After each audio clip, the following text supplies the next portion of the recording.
Madame Maya Akari pour le groupe Paris en commun. Madame la maire, chers collègues, tout Parisien, qui soit de la Plaine Monceau, de Gambetta, de la Moscova ou de la Butte aux Cailles, est attaché à son quartier, à sa vie de quartier. Le Parisien aime plus que tout son bistrot, qui est bien souvent son QG, sa boulangerie, son primeur, son école, sa bibliothèque, son stade, son restaurant émeraude, son collège et tant d'autres lieux qui sont pour lui autant de repères, d'espaces de convivialité et de solidarité. Notre quartier est notre cocon protecteur. C'est grâce à lui qu'on s'intègre lorsque, par exemple, comme moi on vient d'ailleurs, c'est par lui qu'on s'émancipe et qu'on s'ouvre au monde. Conscient de l'importance de cet espace et des disparités territoriales en termes de qualité de vie dans notre ville, nous avons engagé avec vous, Madame la maire, une réforme innovante et ambitieuse à tous les niveaux afin de garantir à chacune et à chacun d'entre nous dans notre quartier des services de proximité. Dans la ville du quart d'heure que nous inventons ensemble, il y aura par quartier un espace de respiration à 5 minutes de chez soi, et je tiens à saluer le succès des cours d'école et des crèches ouvertes le week-end,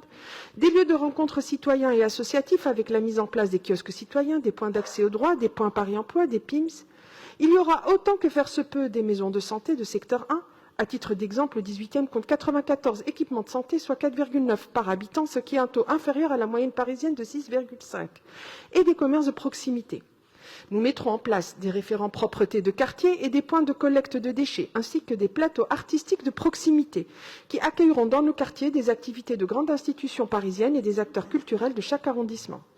La vie associative et démocratique s'y organisera au plus près des habitants et des collectifs, afin qu'ensemble, ils puissent penser et porter leurs projets pour leur quartier via notamment le budget participatif. La ville du quart d'heure, c'est aussi les opérations 24 heures de la propreté, lancées à la rentrée 2020 et qui permettent en une journée de nettoyer de fond en comble un ensemble de rues et de façades.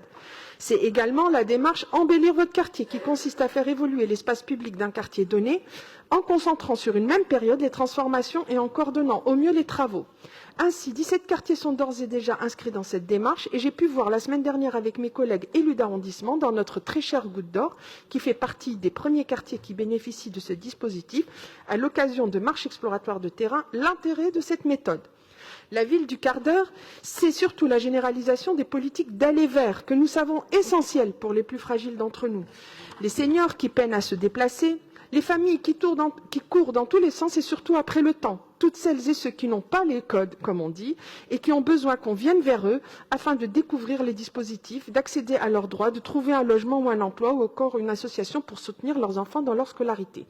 C'est aussi une ville où l'on n'a pas besoin systématiquement de la traverser pour accéder à un service ou à un loisir, où l'économie d'énergie par la réduction des déplacements est au cœur de la transformation de la ville. Et pour rendre effectif cet idéal de ville auquel nous aspirons, nous engageons avec vous, Madame la maire, au cours de cette mandature, une réforme profonde de l'organisation de nos services afin de les rapprocher de l'échelon local qui est le plus à même de rendre effectif pour toutes et tous cette ville du quart d'heure. Ainsi, les maires d'arrondissement, bras armés de cette réforme, gagneront en responsabilité et en autonomie sur des secteurs comme la propreté, la sécurité, la vie associative et démocratique et la gestion des étalages et terrasses si stratégiques dans nos territoires.